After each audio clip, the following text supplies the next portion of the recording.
The 23rd session of the Senate in the first regular session of the 20th Congress is hereby called to order. Senator Juan Miguel Mig Zubiri, the Majority Leader, will lead the chamber in prayer. Please bow our heads in the presence of the Lord, and the Father, Son, and the Holy Spirit. Amen. Dear Lord, as our country is yet again battered by another storm, we pray for your grace and protection. Keep our people far from harm, secure in the warmth of your loving care. Beyond your divine grace for our people, we also pray that you bless this chamber with wisdom and fortitude as we rise to meet the calls for our people for transparency and accountability that has been ringing loud and clear across the country. Amid rising floodwaters and corruption, you have given the Filipino people strength and courage to voice out their anger and their demand for just governance. We ask now that you also give us strength and guidance in heeding that call. Help us in our duty of delivering good and honest service, built on humility and compassion. Help us restore our people's trust and deliver the just and honest service that we owe the Filipino people. In this we ask in the name of our Lord Jesus Christ. Amen. Amen. Amen. Secretary, please call the roll. Roll call of members. The Honorable Senator Aquino, Senator Cayetano Alan, Senator Cayetano Pia, Senator De La Rosa, Senator Ejercito, Senator Escudero, Senator Estrada, Senator Gatchalian, Senator Go, Senator Ontiveros, Senator Lacson, Senator Lapid, Senator Legarda, Senator Marcoleta, Senator Marcos, Senator Padilla, Senator Pangilinan, Senator Tulfo Erwin, Senator Tulfo Rafi, Senator Villanueva, Senator Villar Camille, Senator Villar Mark, Senator Zubiri. The Senate President is present. With 19 senators present, the chair declares the presence of a quorum. I'm sorry, 21. 21, we stand corrected. 21 senators present. I'm sorry, 22. 22 senators present. The chair declares the presence of a quorum. Challenge. Mr. President, Ando si Cheese. Majority Leader. thank you, Mr. President. Mr. President, I move that we dispense with the reading of the journal of the 22nd session, Wednesday, September 17, 2025, and consider the same as approved. Is there any objection?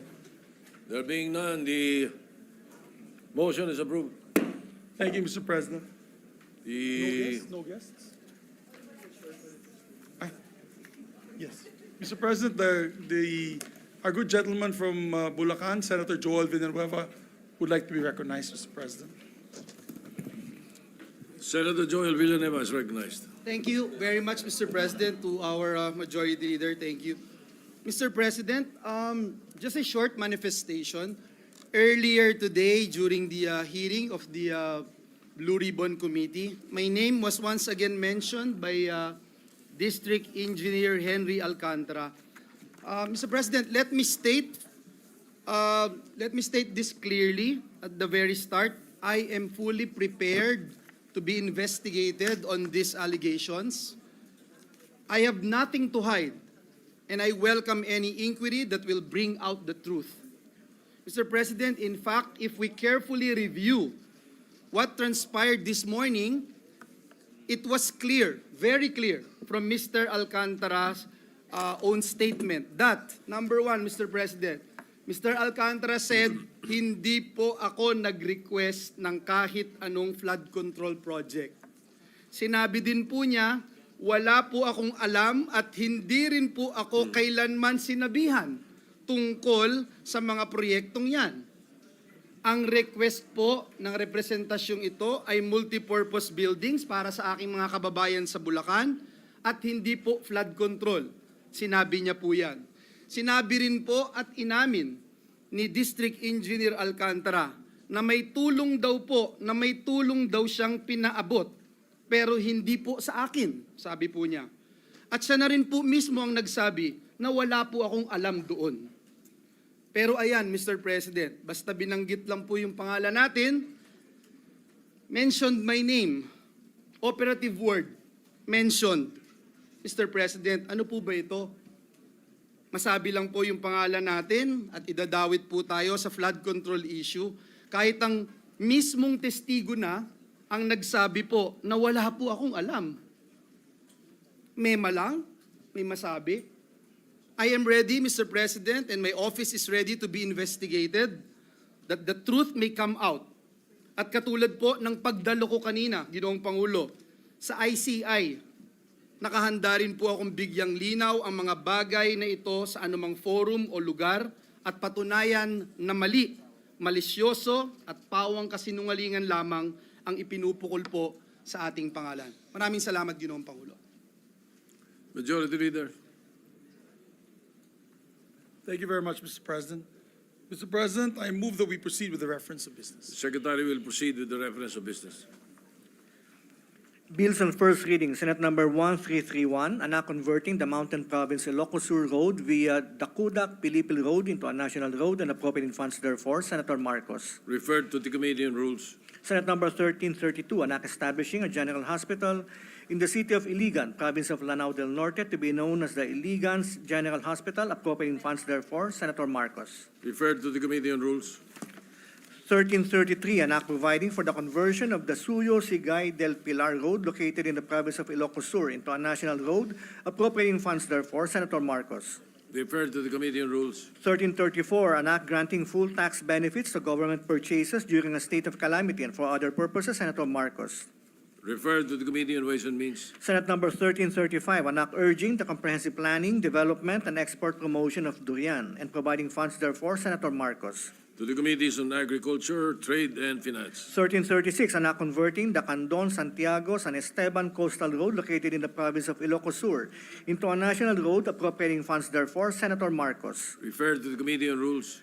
1337, an act increasing the compulsory age of retirement for officers and non-officers of the Philippine National Police from 56 years old to 57 years old, amending for the purpose Section 39 of RA 6975, the Department of Interior and Local Government Act of 1990, Senator Marcos. To the Committees on Public Order and Local Government. 1338, an act granting civil service eligibility to government employees whose status of appointment is either casual or contractual and who have continuously rendered at least 7 years of efficient service, Senator Marcos. To the Committee on Civil Service. Senate number 1339, an act promoting Philippine indigenous and traditional writing systems and providing for their protection, preservation, and conservation, Senator Marcos. Referred to the Committee on Culture and the Arts. 1340, an act preserving the indigenous sports and games of the Philippines, Senator Marcos. Referred to the Committees on Culture and the Arts and Sports. Senate number 1341, an act prohibiting discrimination, marginalization, and violence committed on the basis of sexual orientation or gender identity or expression, and providing penalties therefore, Senator Marcos. Referred to the Committee on Women. 1342, an act upgrading the salary grade of dentist employees in the public sector, providing funds therefore and for other purposes, Senator Tulfo R. To the Committees on Civil Service, Health, and Finance. 1343, an act reimposing death penalty for the crime of plunder, amending for the purpose RA 9346, or an act prohibiting the imposition of death penalty in the Philippines, and for other purposes, Senator De La Rosa.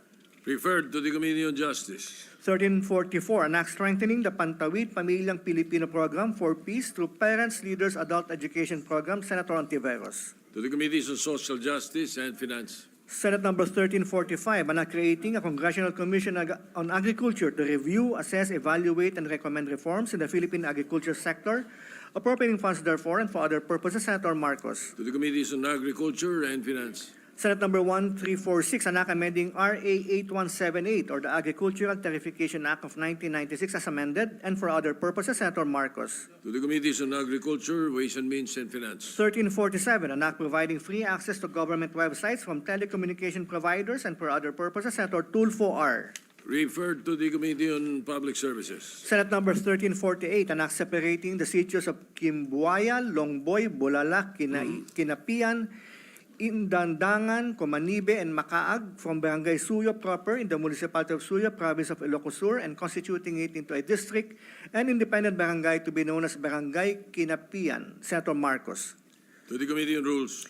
1349, an act separating the sitios of Kainggian, Butak, Koskosnong, Longboy, Bangkag, and Botigue from Barangay Manatong in the municipality of Suyo, province of Ilocos Sur, and constituting it into a district and independent barangay to be known as Barangay Butak, Senator Marcos. Referred to the Committee on Rules. Senate number 1350, an act reverting the name of Barangay San Mariano in the municipality of Bantay, province of Ilocos Sur, to its original name Barangay Salacong, Senator Marcos. To the Committee on Rules. 1351, an act establishing a technical education and skills development authority training and assessment center in the municipality of Bacara, province of Ilocos Norte, to be known as the Bacara Ilocos Norte TESDA Training and Assessment Center, appropriating funds therefore, Senator Marcos. To the Committees on Higher Education and Finance.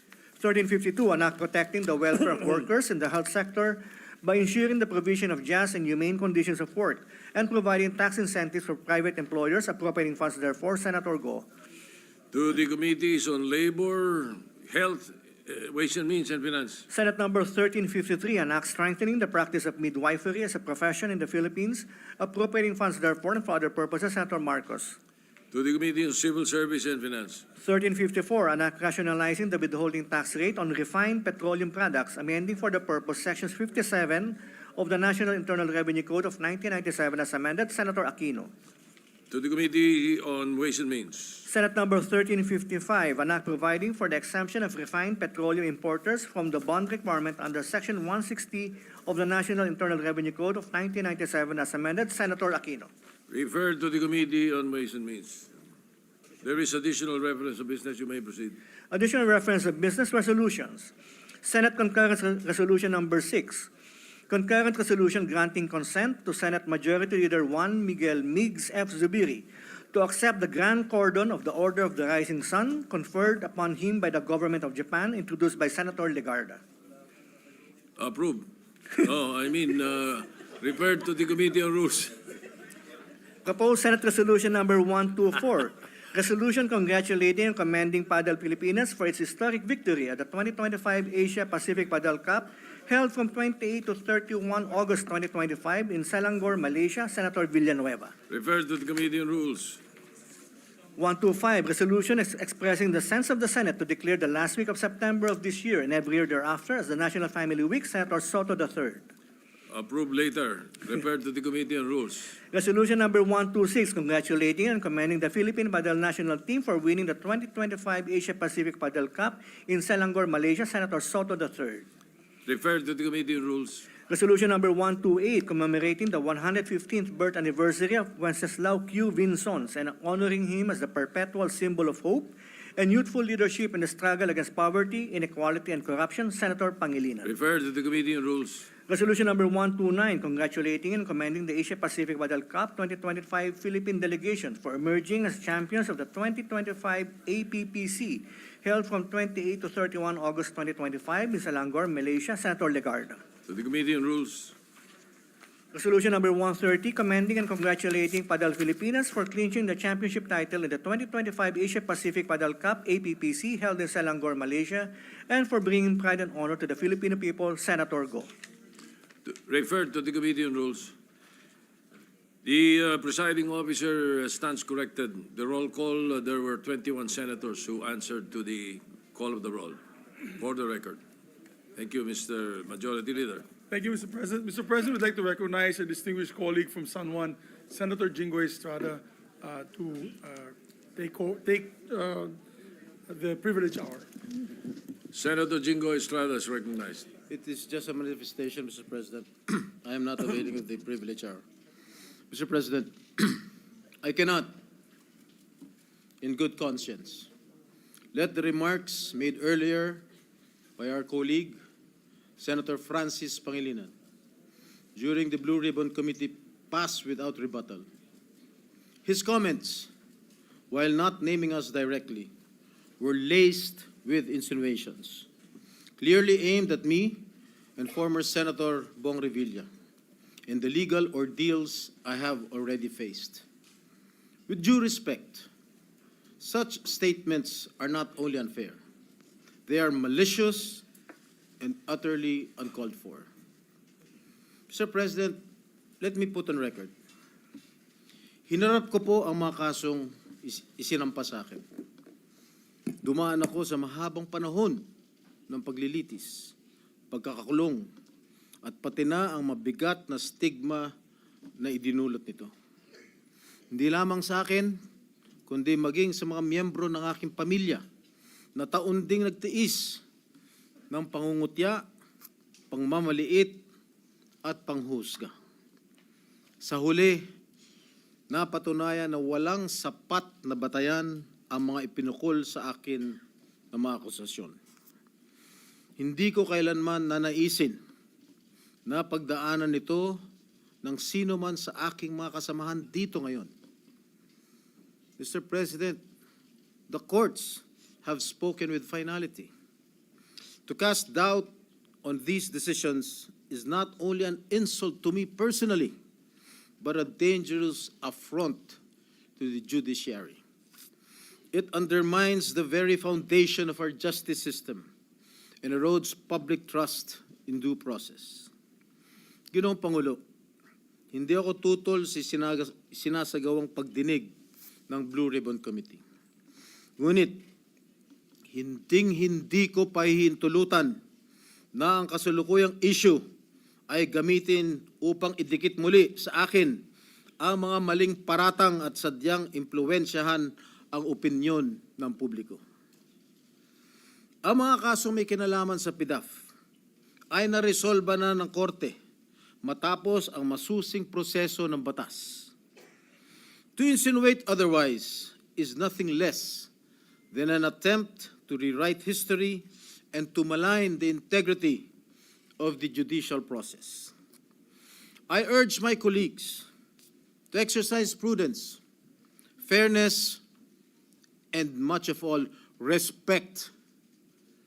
I too deserve to be heard and to defend myself, whether in this august chamber or before any court of law.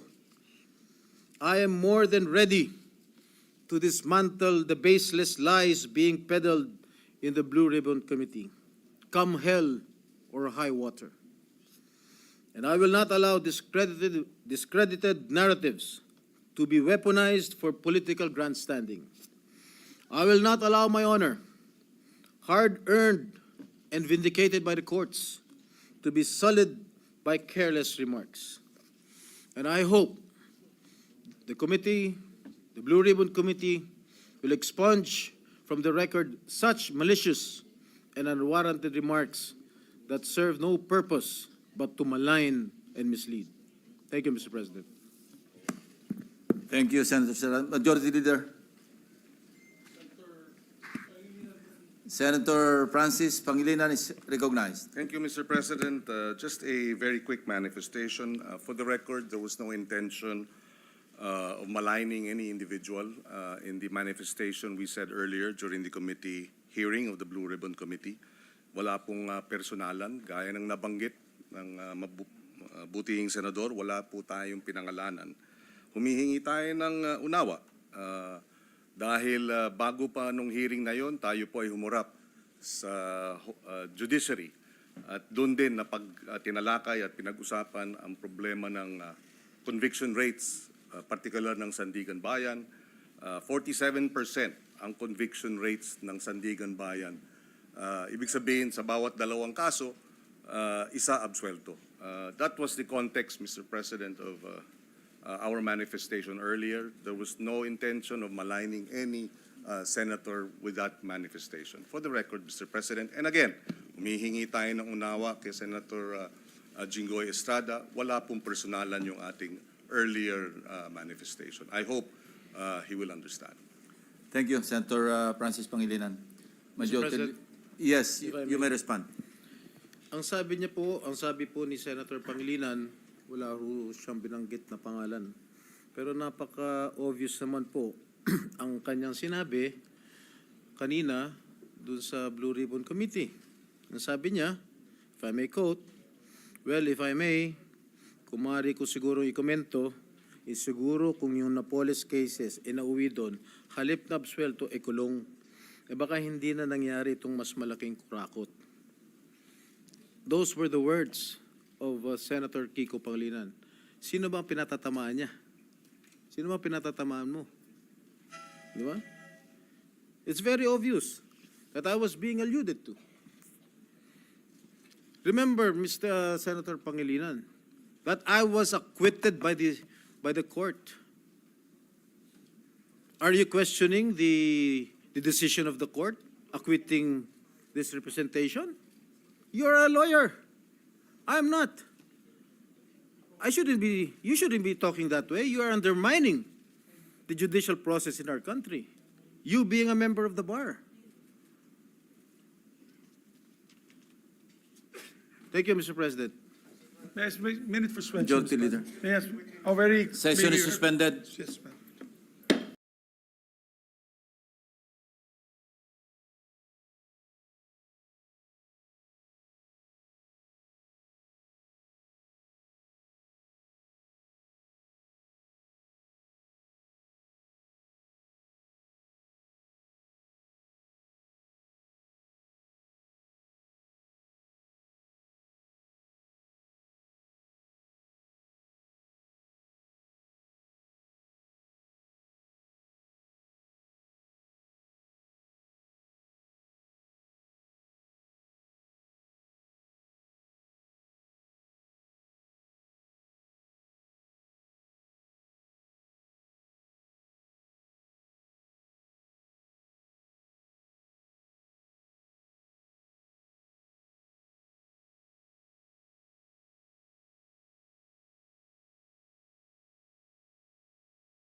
Mr. President, we'd just like to recognize officials of the town of Lagonglong, Misamis Oriental, headed by Mayor Anjo Capistrano, together with the Vice Mayor and all the councilors and capitans are here today with us, Mr. President. Welcome to the Senate. Thank you. Mr. President,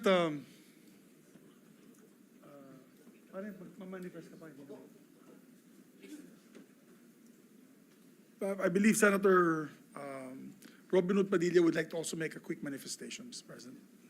Senator Padilla is recognized. Maraming salamat po, Ginoong Pangulo at sa ating pinunong mayorya. Ginoong Tagapangulo, mga kasamahan, nais ko lamang pong magpahayag ng saloobin hinggil po sa ilang mga pahayag sa pagdinig ng Blue Ribbon Committee kaninang umaga. Nalubhang nakakabahala po. Na tila nagpaparating na maari nating isang tabi ang umiiral na batas upang magbigay daan sa ikasisiya ng taong bayan. Bagamat lubos ko pong nauunawaan ang pangingibabaw ng kalooban ng taong bayan, meron po tayong mga demokratikong mekanismo upang isakatuparan ito. Isipin natin ang posibleng maging epekto nito sa ating mga komunidad, lalo na po sa mga lugar na matagal na pong pinagsisikapan itaguyod ang kapayapaan at kaayusan. Halimbawa na lang po sa Mindanao, patuloy po tayo na nagpapaalala sa ating mga kababayan doon na sumunod sa batas, na ang batas ay para sa lahat. Ang batas ay hindi hadlang sa kalayaan. Ito ang saligan ng isang sibilisado at maayos na lipunan. Ito ang nagbibigay sa atin ng proteksyon, nagtatakda ng ating mga karapatan, at ang nagpapanatili ng kapayapaan. Bilang mga mambabatas, tayo po ang dapat na unang tagapagtanggol ng batas, hindi ang unang lilihis. Hindi din natin dapat ipagsapalaran ang tiwala ng mamamayan sa ating mga institusyon at makibahagi sa pagpapalabo sa hangganan na tama at maling gawi sa tuwing may matinding suliranin na sumusubok sa ating diwa bilang isang nasyon. Kaya buong puso po akong nakikiusap, nananawagan sa mga opisyal ng pamahalaan at sa mga kasama po sa kapulungang ito. Hindi po pare-pareho ang sitwasyon natin. Hindi po pareho ang Luzon, sa Visayas, sa Mindanao. Meron po mga katulad natin na umiikot sa mga liblib na lugar at nagpapakilala po ng batas na dapat sundin. Napakalulungkot po kung ganito ang ating pagbibitaw ng mga salita na we can bend the law. Ipakita po natin na ang kalooban ng taong bayan ay maaaring maisakatuparan ng alinsunod sa balangkas na makaturungang pag-iiral ng batas. Yun lamang po. Maraming salamat po. Thank you, Senator Padilla. Senator Erwin Tulfo is recognized. Mr. President, the distinguished colleagues, just want to make a point of manifestation. I was the one who said this morning that sometimes we have to bend law. We don't have to. The point is, there's a Latin word that says, vox populi, vox Dei. The voice of the people is the voice of God. Now let me ask you, Mr. President, is our law higher than the voice of God? Is our law higher than the voice of the people? Mr. President, the law is supposed to protect the people. What we are asking, Mr. President, is the return of the value of good faith. I understand, Mr. President, what the gentleman from Pampanga this morning was saying, that it is not a requisite to return the money na kinuha po ng mga kontraktor, ng mga kumita po sa flood control project, Mr. President. Tama po yun, hindi po. At meron pong prosesong sinusunod tayo na kailangan sundin. Pag gumulong na yung batas, hayaan ng korte ang magsabi, Mr. President, tens of thousands of people went out last Sunday. Narinig ko po, hindi ko po alam kung yung mga kasama natin narinig. Narinig ko po yung sigaw ng taong bayan. Ibalik ang pera namin. Malinaw po. And I was asked by a reporter, by an interview, your comment. I said the message is loud and clear, Mr. President. Ayusin natin sa gobyerno ang ating mga trabaho. Iwasan po mahulog sa korupsyon. The people are demanding that these people, contractors, DPWH officials, including politicians who made wealth, kumita po sa flood control, na kung maaari isoli nila ang kanilang ninakaw sa bayan. And I think that is the right thing to do. Ang problema kasi, Mr. President, kung susundin natin ang batas, alam naman po natin ang pagdinig sa ating bayan ay buwan at taon ang inaabot. Baka pagdating po sa dulo, wala na pong makuha ang gobyerno sa mga taong ito. My only point, Mr. President, is the people were asking, the people are demanding. Isole yung pera na ninakaw sa kanila. Meron po tayong batas. True enough, Mr. President, I don't disagree. There is a process. May proseso, tama din po. Paano naman po yung sigaw ng taong bayan? How can we pacify the clamor, the anger of the population, Mr. President? I have no answer. My only answer, Mr. President, is isoli po ninyo ang inyong ninakaw. No ifs and buts. Ang sinasabi lang po ng DOJ, kakausapin po nila ang mga taong ito. Kung pwede, isoli. Wala naman pong sinabi ang DOJ. Ito ang batas, bawal po, kailangan ninyong isoli yan. The DOJ, the Secretary himself said, they will ask, but they will not force them.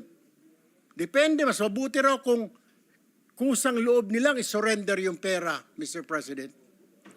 Wala naman pong nagbabawal sa batas na magbalik ng ninakaw. There's no such thing. And alam ko pong meron tayong process, we have procedures. But my only point is, Mr. President, whether I'm right or wrong, I stand to the wishes of the public, of the Filipino people, ibalik ang perang ninakaw sa kanila. Period, Mr. President. Thank you, Mr. President. Thank you, Senator Erwin Tulfo. Senator Padilla is recognized. Opo. Ginoong Pangulo, napakaganda po ng mga punto na binitawan ng ating inahangaan na si Senator Erwin Tulfo. Ngunit, alam niyo po, meron pong historical injustice na nangyari sa mga Bangsamoro. Kung ang usapin po natin ay sisingilin natin ang inang bayan sa mga utang nito sa Bangsamoro at hindi natin padadaanin sa batas, para saan po yung BARM law? Mapupunta na lang po kami sa gulo. Mapupunta na lang po ito sa paniningil na hindi. Kailangan magbayad. Kailangan ngayon na. Kailangan po dumaan tayo sa proseso.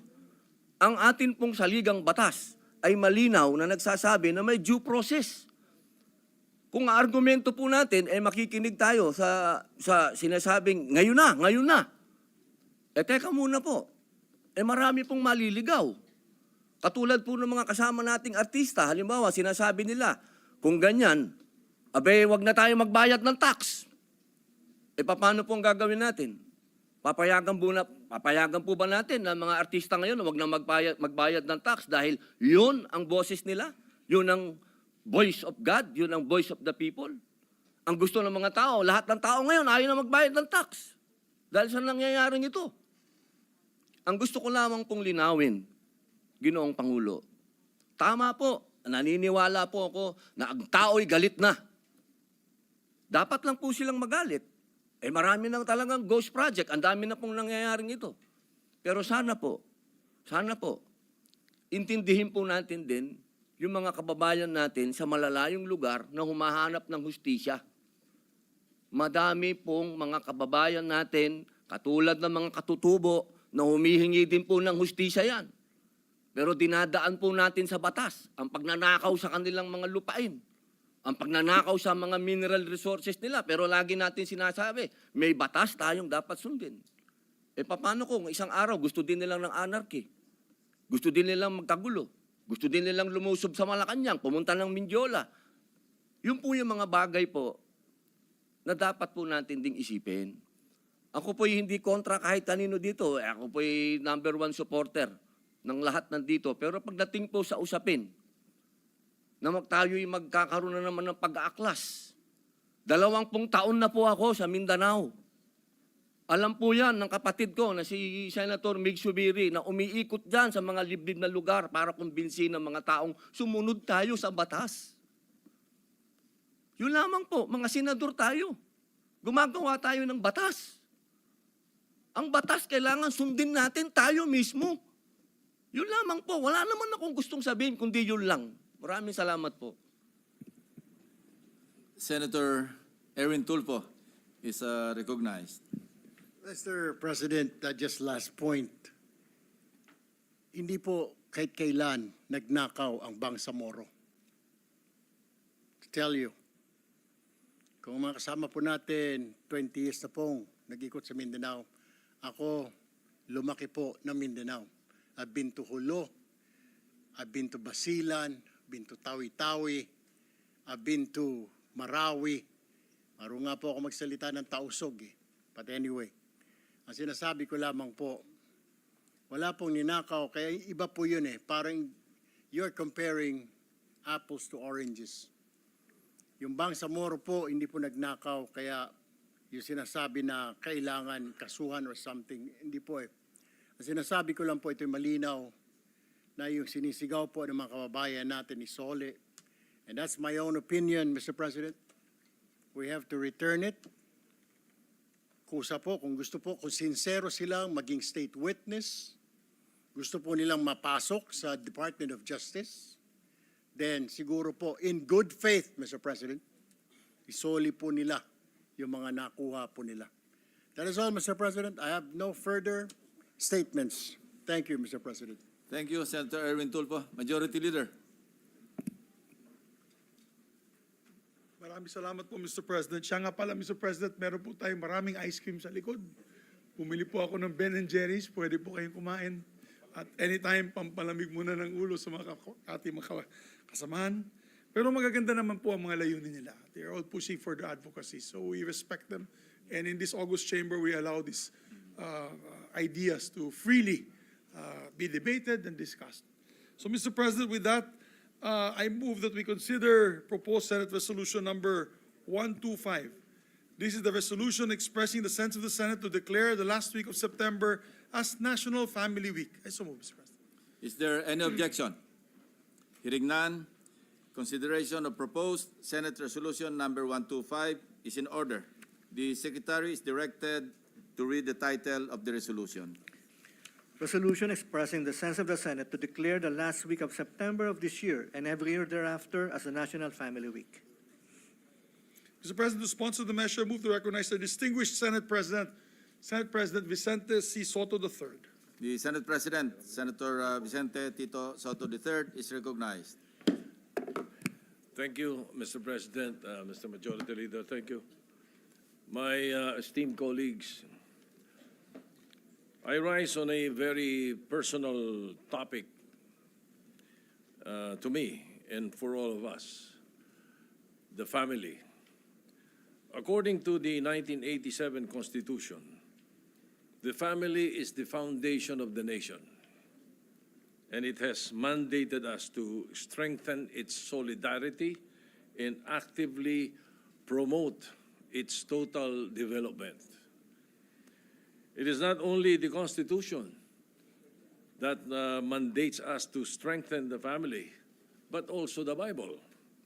Deuteronomy 6, chapter 6, verses 6 to 7 states that, and I quote, "These commandments that I give you today, are to be in your hearts.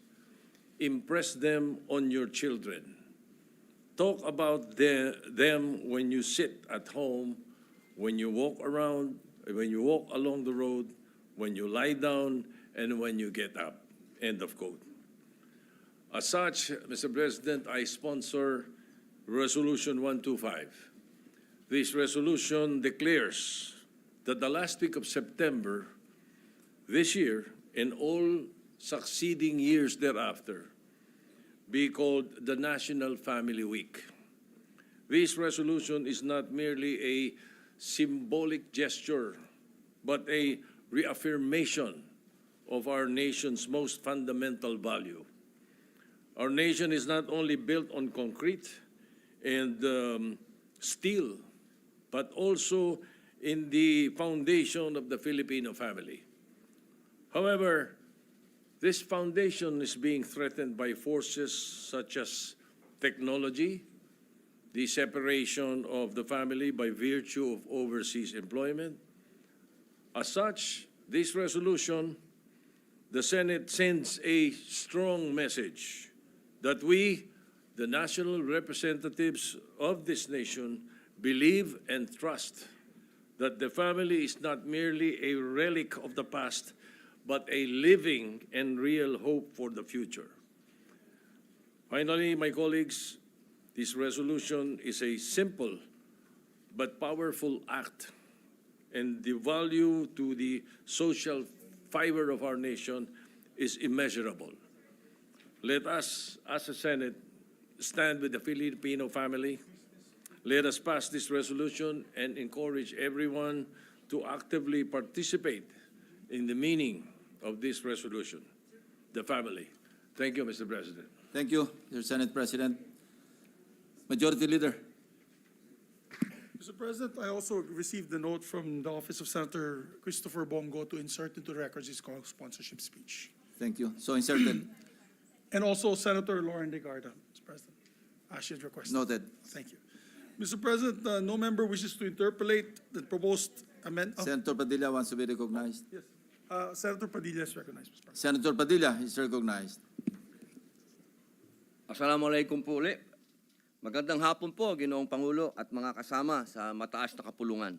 Ako po ay nakikiisa bilang co-sponsor ng proposed Senate Resolution number 125 na inihain po ni Senador ating pong Senate President Vicente C. Soto III upang ideklara ang huling linggo ng Setyembre bilang National Family Week. Maliwanag sa ating 1987 Konstitusyon na ang pamilya ang itinuturing na saligan ng ating bansa. Sa Section 12, Artikulo 2, nakasaad na kinikilala ng Estado ang kabanalan ng buhay pamilya at tungkulin nitong palakasin ang pagkakaisa at kaunlaran ng bawat sambahayan. Kaya't ang resolusyong ito ay hindi lamang simbolo kundi pagtupad sa ating tungkuling mambabatas. Noong 1992, sa bisa ng Proclamation number 6C, diniklara na ang huling linggo ng Setyembre ay Family Week.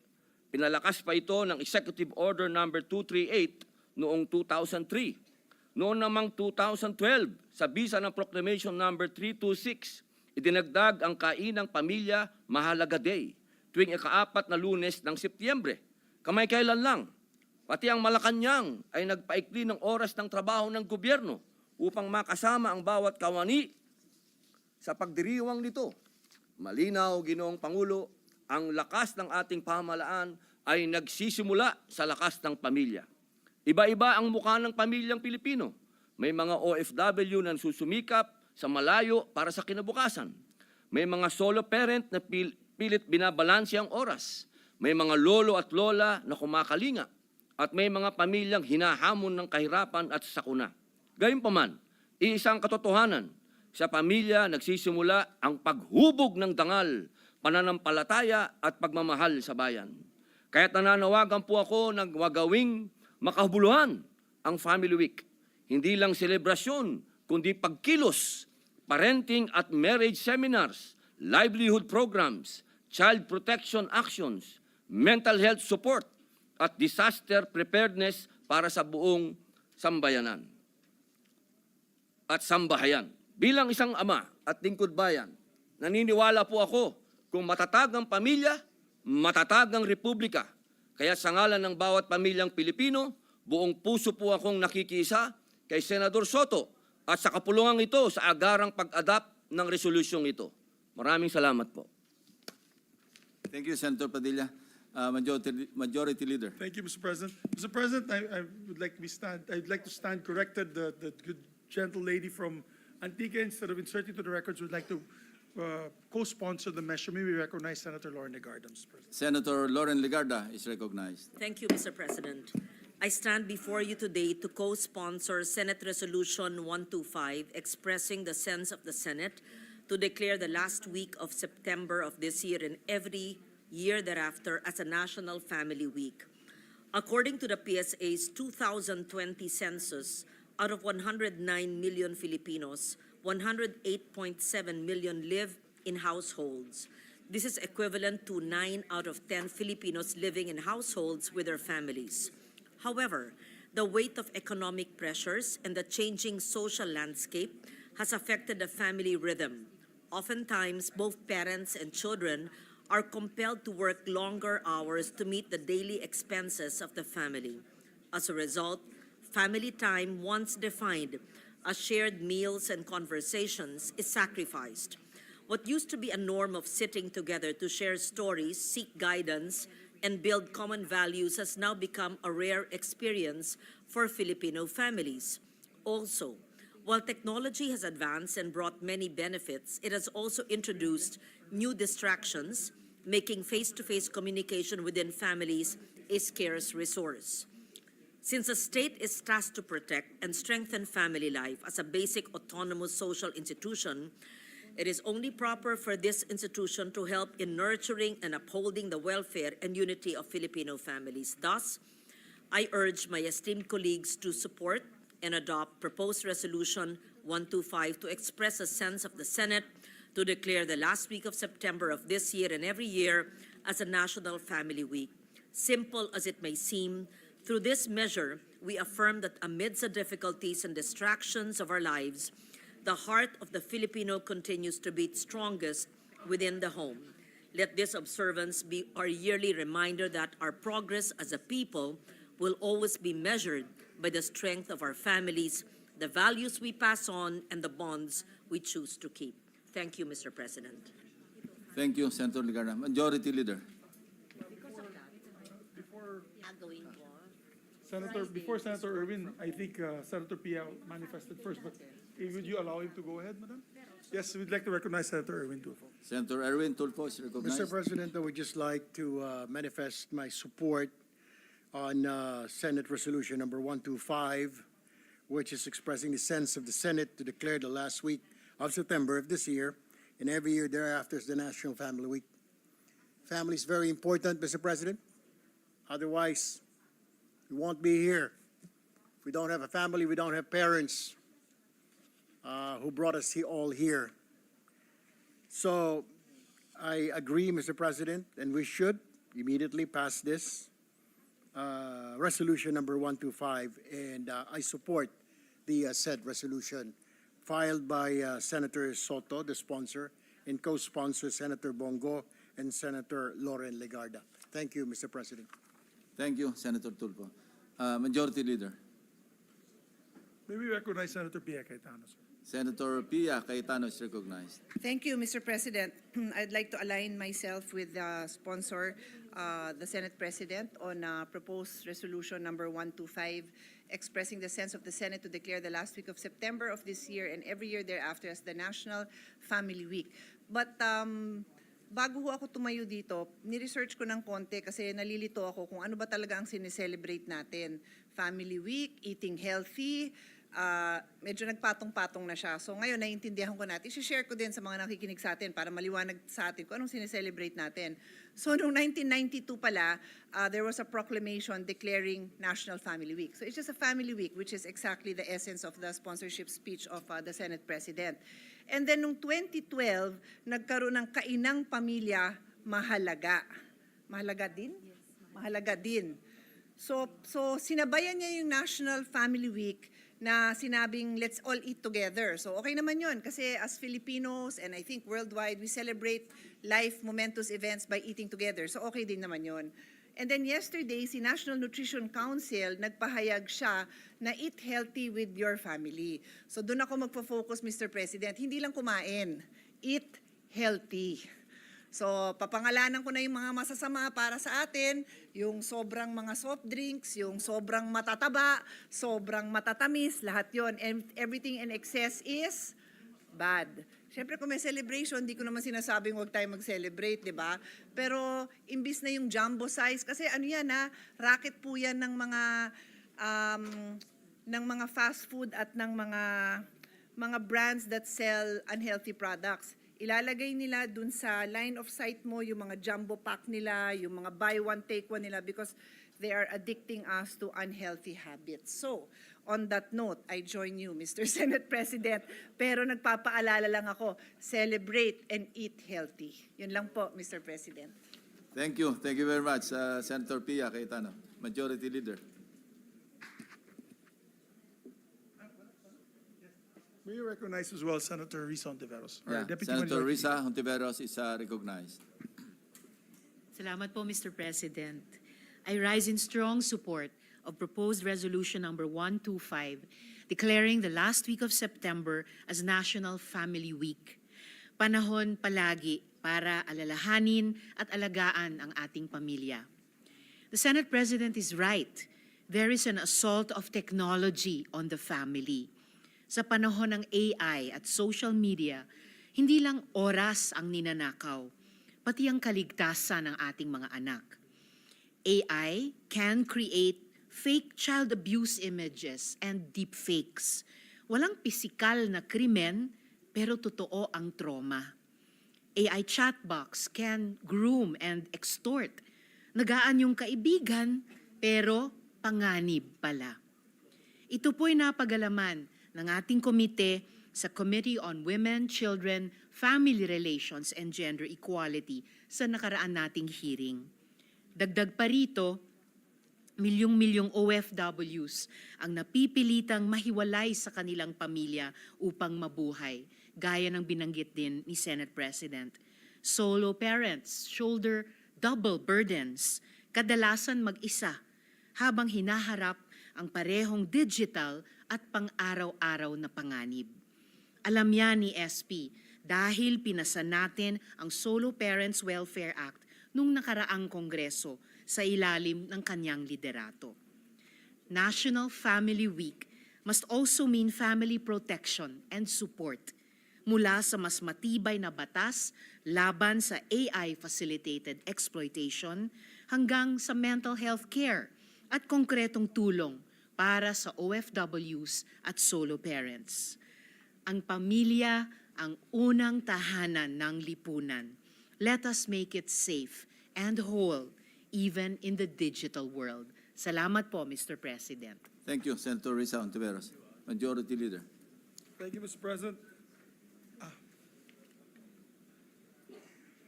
We'd like to also ask that, for the record, Senator Raffy Tulfo would like to insert his co-sponsorship speech of PS Resolution number 125, just for the record. So ordered.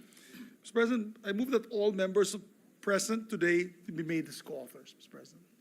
Is there any objection? Hearing none, the motion is approved. And, Mr. President, there being no other member wishes to interpolate the proposed amendments of the measure, I move that we adopt proposed Senate Resolution number 125, subject to style. I so move, Mr. President. Yeah, is there any objection? Hearing none, proposed Senate Resolution number 125, subject to style, is hereby adopted. Congratulations to our sponsor, the Senate President, to all the co-sponsors, Mr. President. Mr. President, we'd like to recognize our Deputy Majority Floor Leader, Senator Ernesto. Senator J.B. Ejercito is recognized. Mr. President, I move that we consider Senate Concurrent Resolution number 6. This is the resolution granting consent to Senate Majority Leader Juan Miguel Zubiri to accept the Grand Cordon of the Order of the Rising Sun. So move, Mr. President. Is there any objection? Hearing none, consideration of Senate Concurrent Resolution number 6 is in order. The Secretary is directed to read the title of the resolution. Concurrent resolution granting consent to Senate Majority Leader Juan Miguel Migs F. Zubiri to accept the Grand Cordon of the Order of the Rising Sun conferred upon him by the government of Japan. To sponsor the measure, I move to recognize Senator Lauren Legarda. So move, Mr. President. Senator Lauren Legarda is recognized. Mr. President, dear colleagues, I rise today to sponsor Senate Concurrent Resolution Number 6, which I have the honor of introducing. As its author, I proudly express my support for Senate Majority Leader Juan Miguel Miggs F. Zubiri in his acceptance of the Grand Cordon of the Order of the Rising Sun to be conferred by the government of Japan. The Order of the Rising Sun was first created in 1875 to recognize individuals who have made notable contributions to the public and the Japanese nation, including foreign individuals who have paved the way for stronger relations between their people and the people of Japan. Currently, it is awarded in 6 classes, with the Grand Cordon being the highest class. Among the distinguished Filipino recipients of this highest honor are former Senators Manuel B. Villar, Franklin M. Drilon, and Edgardo J. Angara, and former Cabinet Secretaries Carlos P. Romulo, Albert F. Del Rosario, Carlos G. Dominguez III, and Alberto G. Romulo. On the international stage, notable awardees include former Singaporean Prime Minister Lee Kuan Yew, former UNICEF Executive Director Carol Bellamy, and Microsoft co-founder Bill Gates. The conferment of the Grand Cordon of the Order of the Rising Sun by the government of Japan to another Filipino is a testament to the Philippines' enduring commitment to strengthening its relations and cooperation with Japan. Senator Miggs Zubiri has exemplified these qualities and is truly deserving of this distinction. As former Senate President, he advanced the corporate recovery and tax incentives for enterprises to maximize opportunities for reinvigorating the economy, or Create More Act, which generated livelihood opportunities for Filipinos while supporting exporters, including Japanese firms. He also advocated the Reciprocal Access Agreement to enhance regional security and spearheaded parliamentary exchanges with the National Diet of Japan during the 19th Congress. With his works being recognized by the government of Japan, I urge our esteemed colleagues to adopt this concurrent resolution granting consent to Senator Zubiri to accept the Grand Cordon of the Order of the Rising Sun conferred upon him by the government of Japan, in accordance with Article 9B, Section 8 of the Constitution, which requires congressional consent before any public officer may accept a title from a foreign government. I congratulate Senator Juan Miguel Zubiri for being granted the privilege to accept such a prestigious title. May he continue to be our exemplar of statesmanship in cultivating harmonious relations, not just with the country of Japan, but with all nations. Thank you and congratulations. Thank you, Senator Legarda. Majority Leader. Yes, Mr. President, Senator Robin Hood Padilla would like to co-sponsor Senate Concurrent Resolution Number 6. I move that he be recognized. Senator Robin Padilla is recognized. Maraming salamat po, Ginoong Pangulo. Mga ginagalang kong kasama, buong puso ko pong sinusuportahan ang pagbibigay pahintulot sa ating kagalang-galang na Senate Majority Leader Juan Miguel Miggs Zubiri na tanggapin ang Grand Cordon of the Order of the Rising Sun mula sa pamahalaan ng Japan.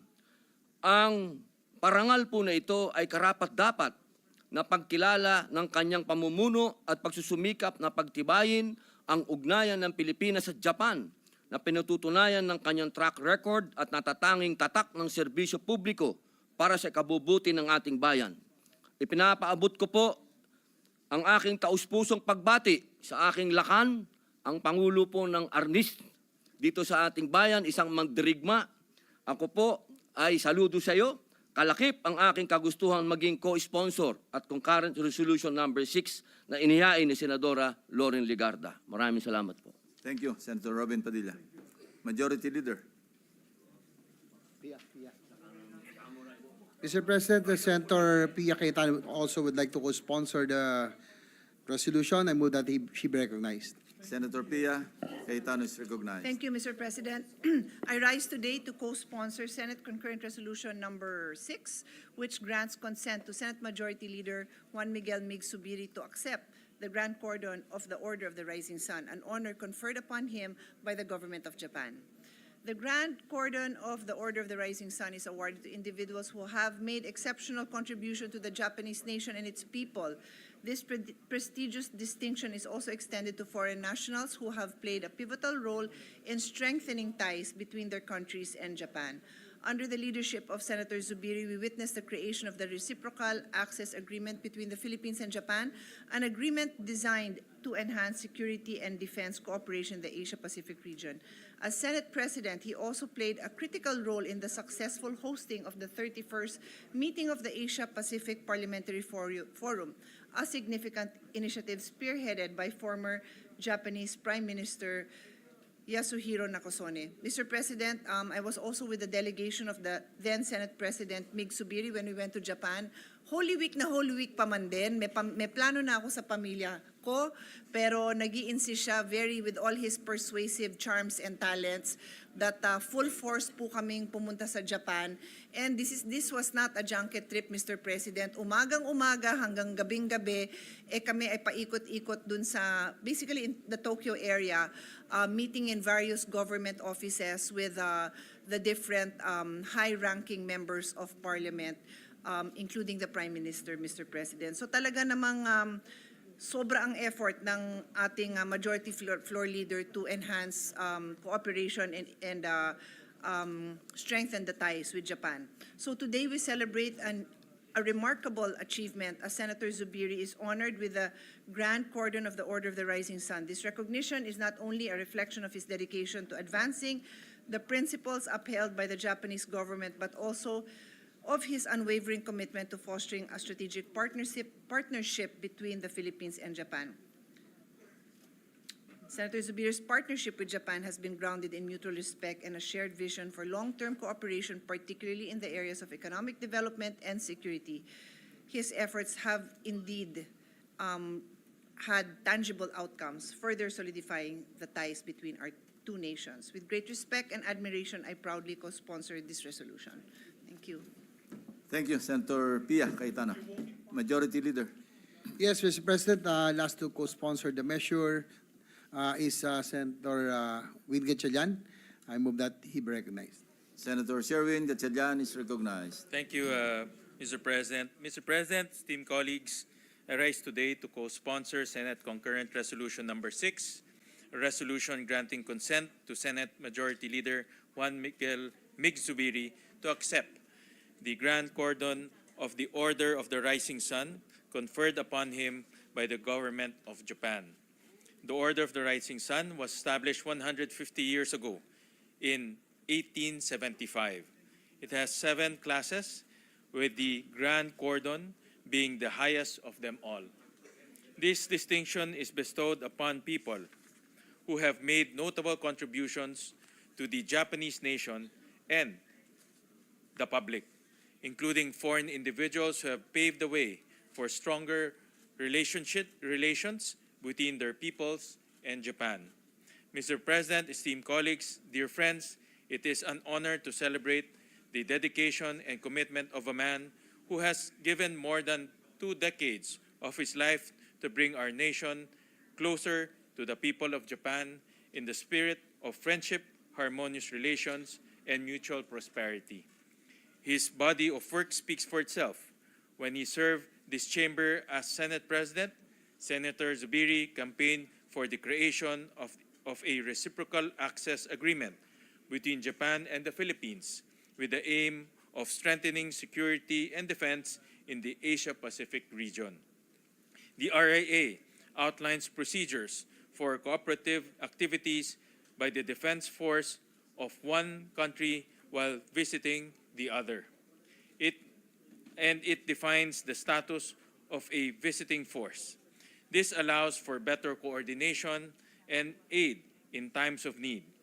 This will also lead to sustained joint exercises, smoother interoperability between our nations, and a stronger defense posture amid ongoing tensions in the West Philippine Sea. He spearheaded the restoration of the VAT-exempt status of local sales to export-oriented enterprises outside economic zones under Republic Act 12066 or the Create More Act. Senator Zubiri also worked hard to ensure that Create More sets clear timelines on the VAT refund process.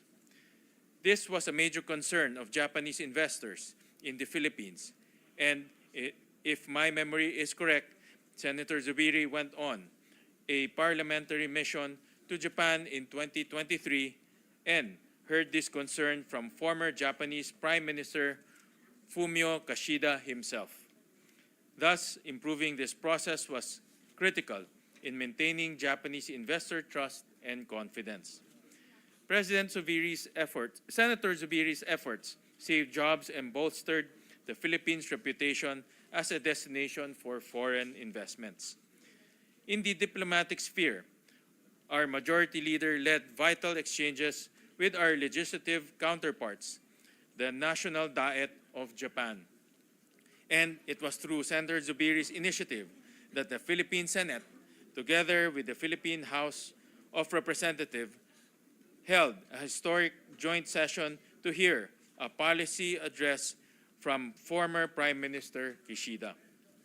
Across the areas of defense, economic policy, and parliamentary diplomacy, Senator Zubiri advanced concrete areas of collaboration between the Philippines and Japan, collaboration that I am sure will bear fruit in the sharing of best practices, the exchange of innovation in technology, and affirmation of our shared values of peace, solidarity, and cooperation. This is a rare achievement, and Senator Zubiri's example sends an important message in these troubled times. Let us bring people together. Let us recognize that there are more things that unite us than divide us. Let us live in a way that creates a genuine sense of empathy among nations, which will inspire those who come after us to build bridges of peace and will endure for generations. Congratulations to my friend, Senator Zubiri. This is an accolade well-deserved. I am sure you will enjoy many more years of achievement, success, and distinguished service. Thank you, Mr. President and esteemed colleagues. Thank you, Senator Gatchalian, Majority Leader. Mr. President, last to co-sponsor the Senate concurrent resolution is Senator Risa Ontiveros. I move that she be recognized. Senator Risa Ontiveros is recognized. Salamat po, Mr. President. Nais ko lamang pong idagdag yung aking tinig sa pugay at pagsabi ng mabuhay ng ating kapulungan kay Senate Majority Leader Juan Miguel Mig Zubiri sa ating pagpapayag na kanyang tanggapin ang Grand Cordon of the Order of the Rising Sun na ibinibigay sa kanya ng pamahalaan ng Japan. Mr. President, the Order of the Rising Sun ay isang Japanese order na itinatag noong taong 1875 ni Emperor Meiji, na siya namang ama ng Meiji Restoration sa Japan. Isang panahon ng pambihirang pagbabagong anyo ng lipunan at bayan ng Japan sa panahong iyon. Nawa sa ganyang diwa, magpatuloy ang mga ambag ni Majority Leader Migs sa pagbabagong anyo din ng ating bayan sa gitna ng napakaraming hamon. Sana din sa kanyang pagiging pinuno ng bansang Pilipinas at kaibigan ng bansang Hapon ay kalaunan makaambag siya sa resolusyon ng ilang mga makasaysayan ng heartache sa pagitan ng ating dalawang bansa, partikular yung usapin ng pagbibigay ng hustisya sa ating mga comfort women. So maraming salamat po, Mr. President, at muli mabuhay kay Majo Mig sa kanyang pagtanggap nitong karangalang ito. Salamat po, Mr. President. Thank you, Senator Risa. Majority Leader. Mr. President, Senator Bongo would like his co-sponsorship speech be inserted to the records. So ordered. Yes, Mr. President, before I move for the adoption, I'd just like to also add that I was part of the the Group 1 Senate President, then Senate President Mig Zubiri, scheduled that parliamentary visit to Japan. We had a call with the Prime Minister Fumio Kishida, and he actually invited the Prime Minister to come to the country, and it was Senate President Mig Zubiri who was the architect of the joint session, which was historic because Prime Minister Fumio Kishida addressed both houses of Congress. So, and I was there, and we were always together in our advocacy of helping or strengthening our Coast Guard, our armed forces, and I think we have made strides during our visits to France and others, and most especially Japan through the RAA, with the ratification of the RAA agreement. And of course, our well-known Mr. Congeniality is the only Senate President who even sang a birthday song to the Speaker of the Diet then, no? So with that, I'm proud to have been part of that group, Mr. President, and Senator Zubiri indeed deserves to be given such an honor. With that, Mr. President, there being no member who wishes to interpolate or propose amendments to the measure, I move that we adopt Senate Concurrent Resolution number 6, subject style. So move, Mr. President. Is there any objection? Hearing none, Senate Concurrent Resolution number 6, subject to style, is hereby adopted. Congratulations. Mr. President, with the permission of the body, I move that all present members of the Senate be made co-authors of this resolution. So ordered. Mr. President. You are recognized. Thank you, sir. I would just like to give my utmost appreciation and thanks to all our distinguished colleagues who co-sponsored the measure. Senator Lauren Legarda, who's been my ate for the longest time.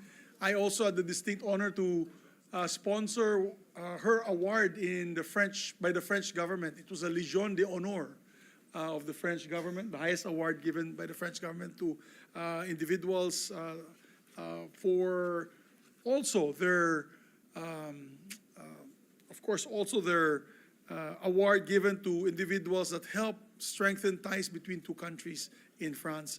I'd also like to thank, of course, Senator Robin Hood Padilla, Senator Sherwin Gatchalian was with us in that very historic trip. Senator Pia Cayetano as well was with us in that very historic trip where we, and together with Senator J.V. Ejercito, we were 11 senators, Mr. President, so much so that because of the number of senators in that trip, they granted us a visit or a meeting with the Prime Minister Kishida, and because of that meeting, we were able to push forward the reciprocal access agreement training of our soldiers and their soldiers, both in Japan and in the Philippines, particularly also in Coast Guard training, because they had donated more ships to the Coast Guard as well as ships to our Philippine Navy. And it strengthened the ties between our two countries, and we also did a personal invitation to Prime Minister Kishida to come to the Philippines, which he did in that historic visit, the first Prime Minister of Japan to address both houses of Congress. And on a side note, my children, when they saw the letter, they asked me, Dada, are you now samurai? Kala na knighthood ako ng emperor ng Japan. Sabi ko, hindi. It's just an award. Kala nila magiging samurai na ako. So once again, to my dear colleagues, to the Senate President, the Senate President Pro Tem, and to all the members that are here, domo arigato gozaimasu. Thank you very much. Again, congratulations. Majority Leader. Maraming salamat, Mr. President. We'd now like to recognize, to avail of the privilege hour, our distinguished colleague from the Republic of the Philippines, no other than Senator Erwin Tulfo. Senator Erwin Tulfo is recognized.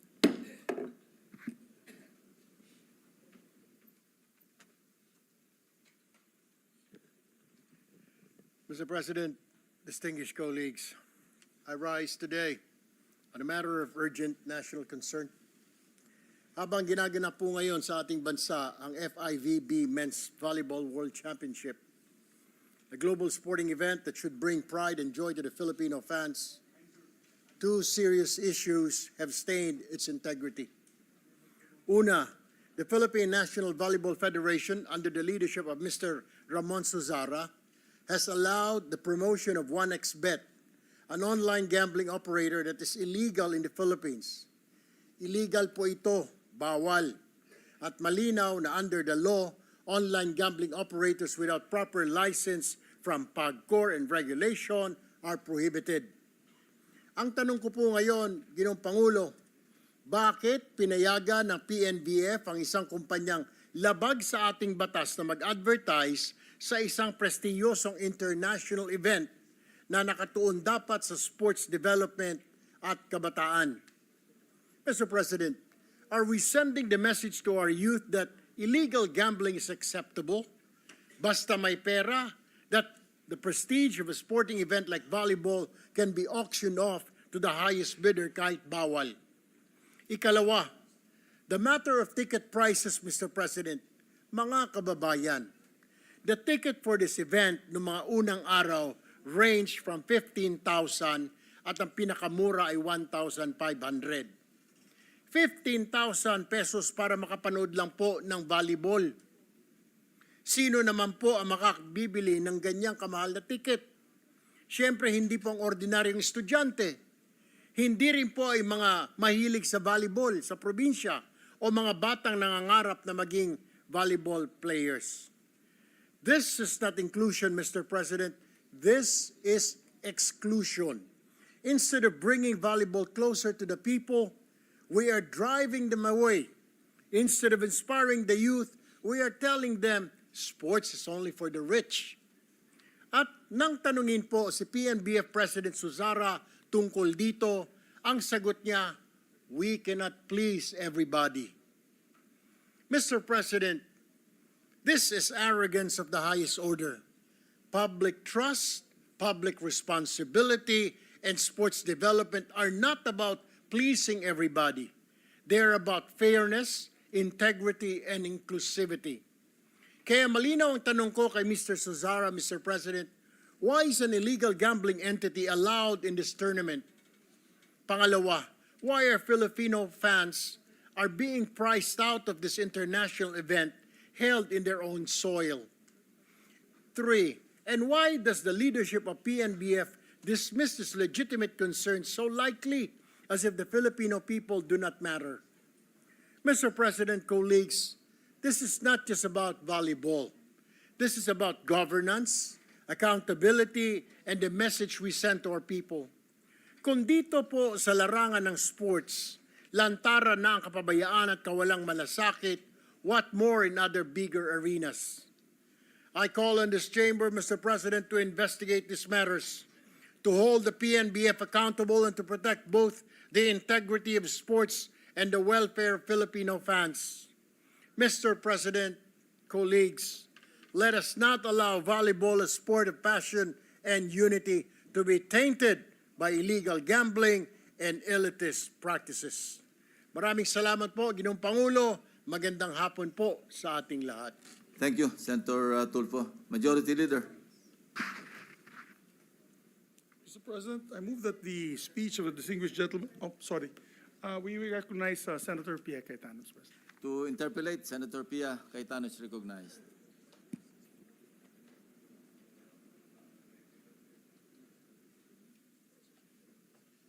Thank you, Mr. President. I was in the lounge when His Honor Senator Tulfo took the floor. I just would like to share some insight, not really an interpellation, just to share some information with the Honorable Senator. I too was very shocked when I heard that His Honor had pointed out that there was an online gaming logo. I was very shocked because I'm very anti-online gaming. My colleagues know that, no? And as a former national team member of volleyball and actually included in the delegation that has bidded for international events, including basketball, FIBA, which we hosted a year ago, and volleyball, which we're hosting now, I was shocked because over my dead body, to put it bluntly, no? So I immediately asked my staff to inquire. And it so happened that, I'm not sure if it was the day after, nataon naman na may laban ng Philippine team, so nanood po tayo. At yun po yung nanalo sila. So, syempre, masaya lahat. But before that, as I sat down, kusang nagkwento po sa akin si Tats, no? That's the nickname of Mr. Susara. Sabi niya, Sen, yung concern ni Senator Tulfo, paabot mo naman na ano. Actually, he didn't really say paabot because I think nag-statement na siya. So parang ipinaliwanag ko naman, something like that, no? Pinaliwanag ko nung na-interview ako pagdating, kasi syempre yung media nandun naman lahat, no, na itong logo na to, hindi mo yan makikita dito. Sabi ko, kaya nga nagtataka ako kasi that I was in the opening. Mabilis po ang mata ko sa mga, yung mga galit ko, mabilis ang mata ko dyan eh. Pag nakakita ako ng vapes, alam niyo na mga colleagues natin, nagnanad po ng head si Senator Risa who's in front of me. Makakita lang ako dyan. I'm very reactive, no, pagbawal. So sabi ko, parang hindi ko yan nakita. And ang explanation niya sa akin is, you can only see that online and only in the international channel. Hindi siya available through the local network that is the local partner for hosting, for showing the event, no? So in other words, kung Pilipino ka at I think tama ba? Ayoko magkamali. Signal yung partner nila, wala yung logo na yan sa Signal. And then sa event itself, wala rin.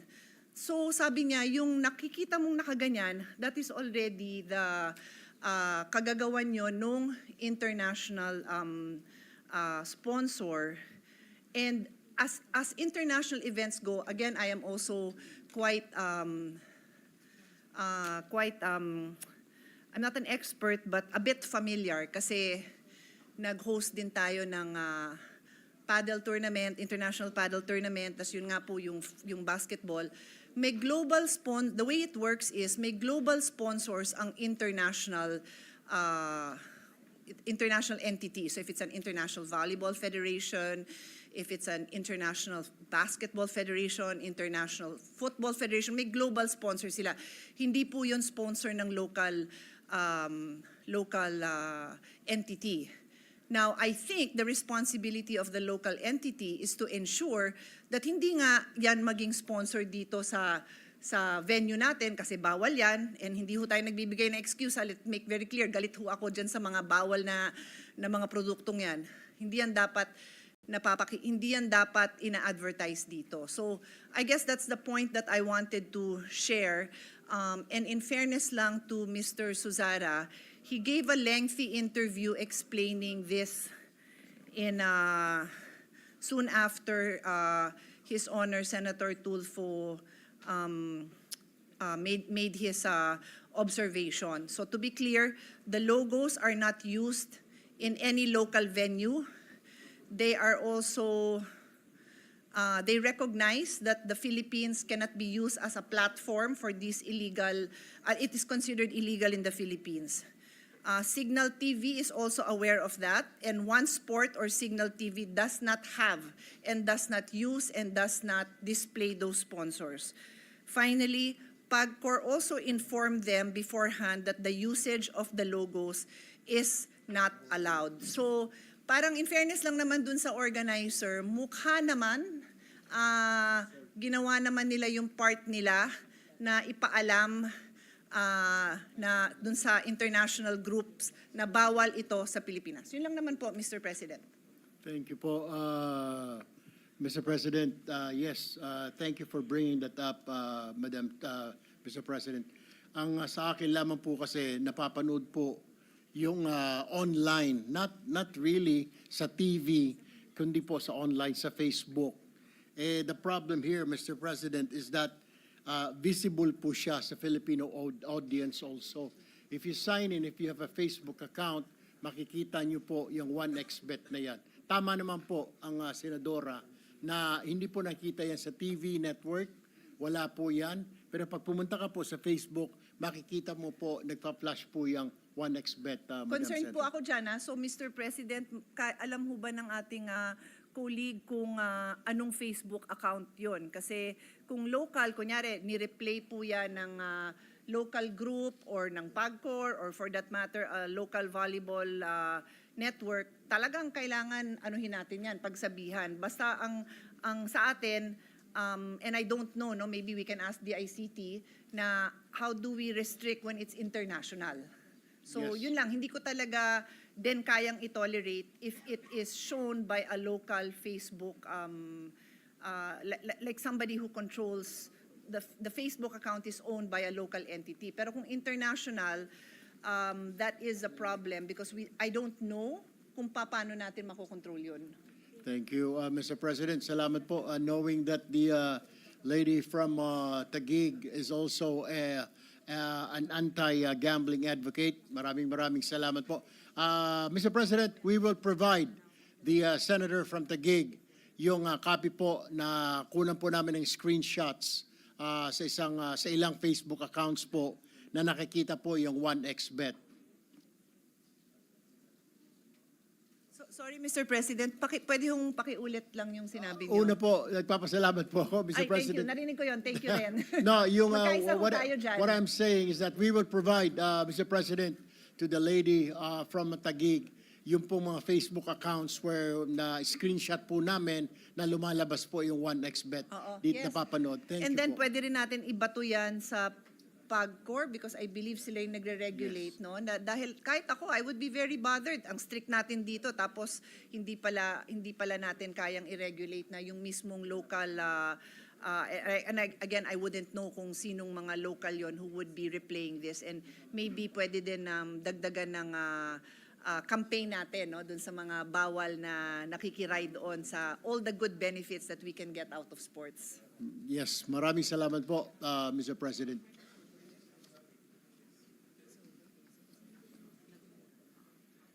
Sige, thank you, Mr. President. Again, I also wanted to thank His Honor for bringing that up kasi na-concern din naman ako doon. Pero I hope nakadagdag din ako sa pagpapaliwanag na wala naman intention ang PNVF to promote them. But we will all be supportive in making sure that these entities that are not allowed to advertise in the Philippines do not get any space here in our territory. Thank you, Mr. President. Noted, Mr. President. Maraming salamat po.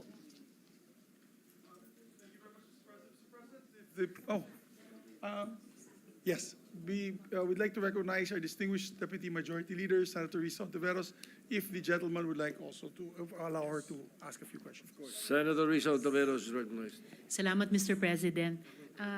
Good gentlemen, maikling manifestation lang po, 3 punto, at ma-appreciate ko po kung gusto nyong magkomento sa kahit alin sa mga puntong ito.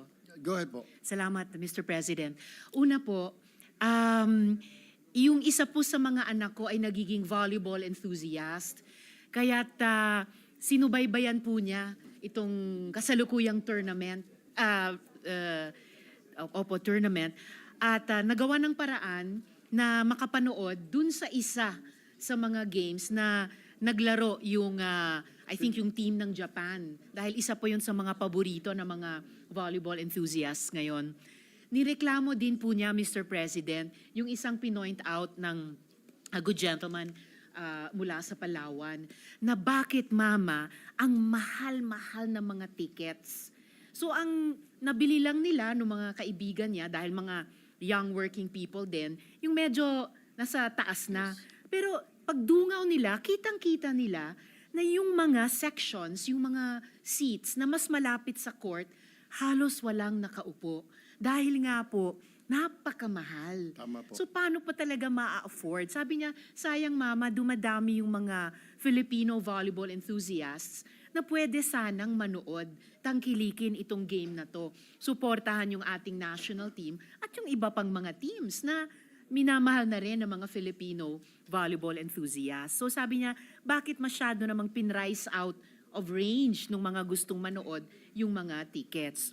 pangalawa, Mr. President, meron pong isang senior citizen na babae, nag-message po sa akin sa Messenger. So malamang sa Facebook din po niya napapanood itong games.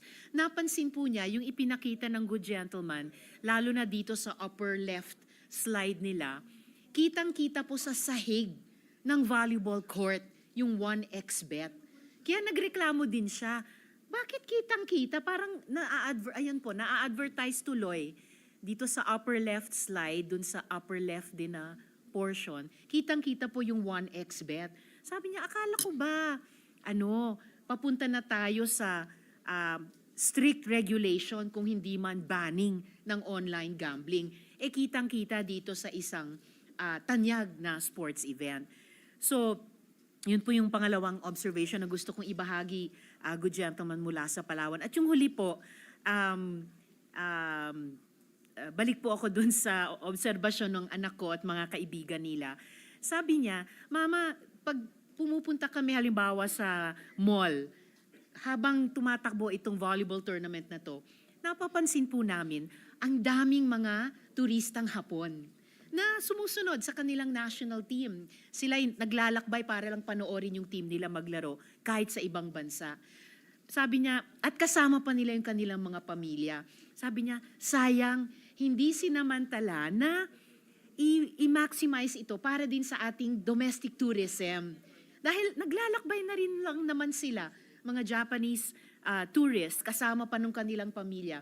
Sana na-maximize na offeran sila ng mga tour packages, whether dito sa Metro Manila or kahit sa mga kalapit lalawigan, habang andito lang naman sila para panoorin at suportahan yung kanilang national team. So yun lamang po, good gentleman, mula sa Palawan. Ilang pong mga obserbasyon mula sa mga kababayan natin, mga kabataan at hanggang mga senior citizen na napupukaw yung kanilang concern sa mga kaugnay na issue habang pinanonood itong volleyball games na binring sa attention natin ng good gentleman mula para sa sa Palawan. kalaman po Salamat ng po at salamat, Mr. President. ating pong butihing senadora, binabaan na po daw yung kanilang ticket. Pero ang tanong po, is it lower compared to international benchmarks and the purchasing power of Filipino fans? Medyo hindi pa rin po eh. At saka pangalawa po, pinabaan nila kasi nilalangaw na po, sayang, wala na pong nanonood. And then, we sponsored that game tournament po. We paid so much money for this tournament. Tapos, wala pong return, Mr. President. Thank you po. Salamat, Mr. President at good gentleman. Di ba, sayang first time yata nating i-host itong global tournament. And napapansin daw nung ibang mga national teams, parang nagtatanungan sila, nasaan na yung mga manonood? Nasaan na yung mga audiences? Nakakalungkot naman at nakakahiya din po. We could have done much, much better. Salamat, good gentleman, mula sa Palawan. Salamat, Mr. President. Maraming salamat po. And Mr. President, yes. Senator P. Cayetano is recognized. Just for the information of all, I just want to put on record din kasi may alam din naman ako tungkol sa pagpaplano nitong volleyball event na ito. Kasama from the start ang Department of Tourism. And from the start, all the countries that qualified to participate were, well, I don't know the exact details. I'm not involved with DOT's plan, but definitely the idea was to really involve DOT from the very start so that precisely, not just kasi marami dun sa players, sorry sa mga fans, pero marami dyan may girlfriend na at may asawa. So kasama ang mga girlfriend at asawa. At yung mga partners nila, ipinapasyal po yan. Alam ko po yun kasi not this particular tournament, but there's the world nations that we also have hosted many times. Yan yung pinupuntahan ng mga bata. I'm sure yung anak ni Senator Risa, yan yung tinutukoy niyang napupuntahan niya. And ine-entertain po natin na Philippines is known to be one of the best hosts talaga. I can at least attest for that part na yung typical Filipino hospitality. Nakakarating not just sa players, sa coaches and their team, but pati sa mga supporters nila. As to how effective it is, of course, we would all like to know na ma-maximize kasi tama naman din yung concern na ni-raise ni Senator Risa na sana na ma-maximize kasi gusto talaga natin ma-maximize na maikot nila ang buong, kung pwedeng buong Pilipinas habang nanonood po sila dito. Yun lang naman ang karagdagang info na gusto ko lang i-share sa lahat po. Thank you. Thank you very much, Mr. President. Majority Leader. Mr. President, with the permission of the body, we move that the privileged speech of Senator Erwin Tulfo and all its interpolations and manifestations be referred to the committees on sports and games and amusements. So moved, Mr. President. Any objection? Hearing none, so referred. Mr. President, we just have other matters before we adjourn. We'd like to, with the permission of the body, move to elect as chairperson, sans our distinguished colleague, Senator Lauren Legarda. She gave her go signal that she be replaced as the chairperson of the Committee on Accounts, and to elect as chairman of the Committee on Accounts, Senator Panfilo Ping Lacson, Mr. President. Any objection? Hearing none, well, Senator Lacson is recognized. No, with a heavy but whole heart, I accept, Mr. President. Any objection? Hearing none, Senator Ping Lacson is elected chairman of the Committee on Accounts. Thank you, Mr. President. And we'd like just to put on record that also if we can ask the committee or the Rules Committee to make sure that Senator Lauren is still made a member of the committee, and the good chairman would like to make her vice chairman of the committee. All right. And, So noted. thank you, Mr. President. Mr. President, pursuant to Rule 10, Section 13 of the Rules of the Senate, I move to elect the following members of standing committees. For the Committee on Energy on the part of the majority, I move to elect Senator Wing Gatchalian as vice chairperson, Senators Bam Aquino, Senators Lito Lapid, Senator Legarda, Senator Pangilinan, and Senator Tulfo. And the part of the minority, Senator Raffy Tulfo, for clarity. And Senator Marcoleta as additional vice chairperson. I so move, Mr. President.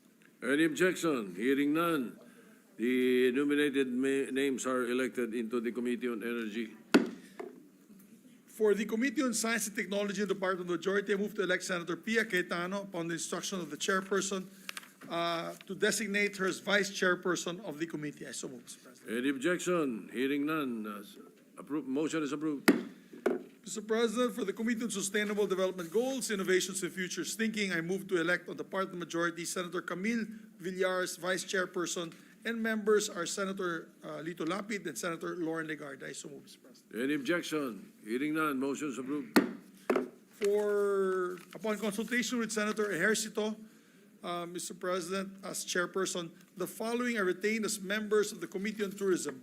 On the part of the majority, Senators Wing Gatchalian, Senator Lito Lapid, Senator Lauren Legarda, Senator Francis Pangilinan, Senator Raffy Tulfo, Senator Camille Villar, and Senator Mark Villar, with Senator De La Rosa as vice chairperson. I so move, Mr. President. Any objection?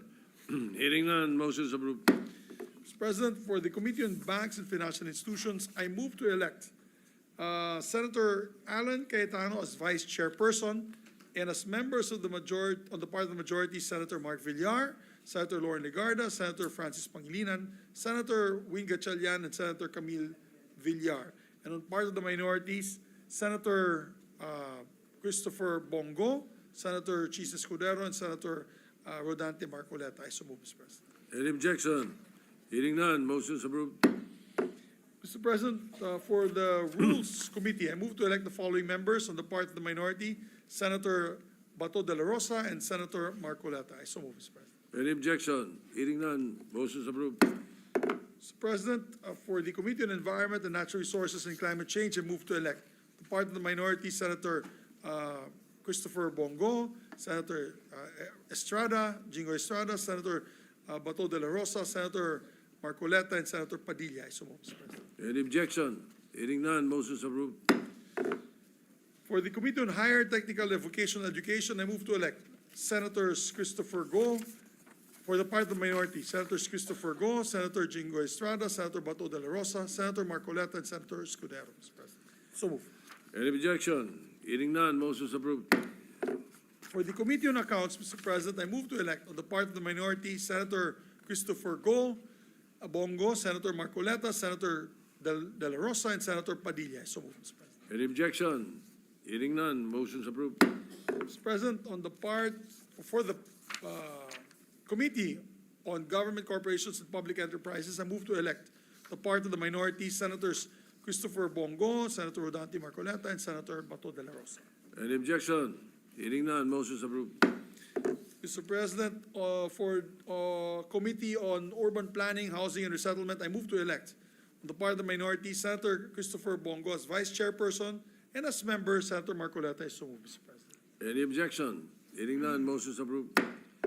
On the part, or rather, for the Committee on Urban Planning, Housing, and Resettlement, I move to elect the following: Senator Jingo Estrada as Vice Chairperson, and the members of the majority are Senators Lito Lapid, Senator Mark Villar, Senator Camille Villar, Senator Rafi Tulfo, Senator Erwin Tulfo, Senator Lauren Legarda, and on the part of the minority, Senator Rodante Marcoleta and Senator Christopher Bongo. I so move, Mr. President. Any objection? Hearing none, motion's approved. Mr. President, for the Committee on Cultural Communities and Muslim Affairs, I move to elect the following: as Vice Chairperson, Senator Christopher Bongo and Senator Lauren Legarda, and as members of the majority, Senators Mark Villar, Senator Erwin Tulfo, and Senator Camille Villar. I so move, Mr. President. Any objection? Hearing none, motion's approved. For the Committee on Youth, I move to elect as member on the part of the minority, Senator Marcos. I so move, Mr. President. Any objection? Hearing none, motion's approved. For the Committee on Constitutional Amendments and Revision of Codes, I move to elect Senator Pia Cayetano as Vice Chairperson, and members of the majority are Senators Bam Aquino, Senator Sherwin Gatchalian, Senator Lapid, and Senator Legarda. I so move, Mr. President. Any objection? Hearing none, motion's approved. On the part, or for the committee rather, on Labor, Employment, and Human Resource Development, I move to elect Senator Amy Marcos as Vice Chairperson, and members of the minority, or majority rather, Mr. President, Senators Bam Aquino, Senator Wing Gatchalian, Senator Lito Lapid, Senator Erwin Tulfo, Senator Mark Villar, and Senator Camille Villar, and as members of the part of the minority, Senators Robin Hood Padilla, Senator Bongo, Senator Jingo Estrada, and Senator Rodante Marcoleta. Any objection? Hearing none, motion's approved. For the Committee on Migrant Workers, I move to elect Senator Christopher Bongo as Vice Chairperson, and as members on the part of the majority, Senator Bam Aquino, Senator Wing Gatchalian, Senator Lito Lapid, Senator Lauren Legarda, Senator Erwin Tulfo, and Senator Mark Villar, and on the part of the minority, Senators Robin Hood Padilla, Senator Jingo Estrada, Senator Amy Marcos, and Senator De La Rosa. I so move, Mr. President. Any objection? Hearing none, motion's approved. And, Mr. President, in view of the reorganization of the Senate pursuant to Article 6, Section 17 of the 1987 Constitution, I move to elect the following members as members of the Senate Electoral Tribunal. Namely, Senator Pia Cayetano, Senator Kiko Pangilinan, Senator Bam Aquino, Senator Camille Villar, Senator Alan Cayetano, and Senator Robin Hood Padilla. I so move, Mr. President. Any objection? Hearing none, enumerated names are hereby elected to the Senate Electoral Tribunal. And as well as for the Committee on Public Information and Mass Media, I move to elect the following: Senator, these are new members. May I ask for a minute suspension, Mr. President? Session suspended.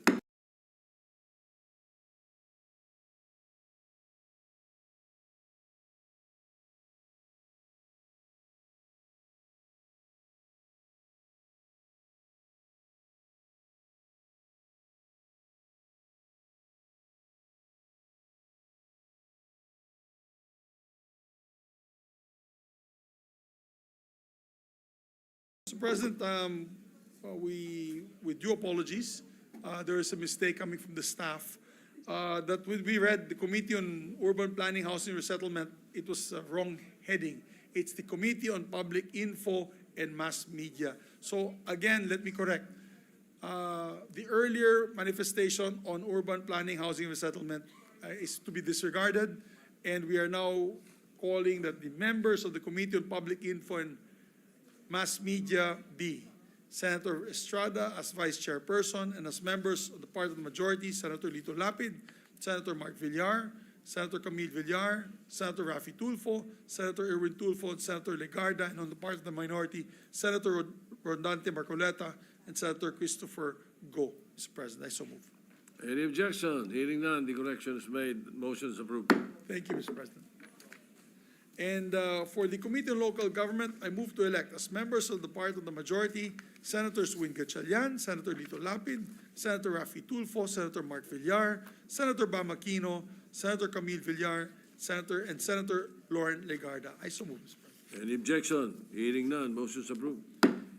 And we'd also like to move to elect Senator Raffy Tulfo as member of the Committee on Social Justice, Welfare, and Rural Development, Vice Senator Lito Lapid. I so move, Mr. President. Any objection? Hearing none, motion is approved. With that, Mr. President, I move that we adjourn the session until 3 o'clock in the afternoon, Wednesday, September 24, 2025. I so move, Mr. President. Any objection? Hearing none.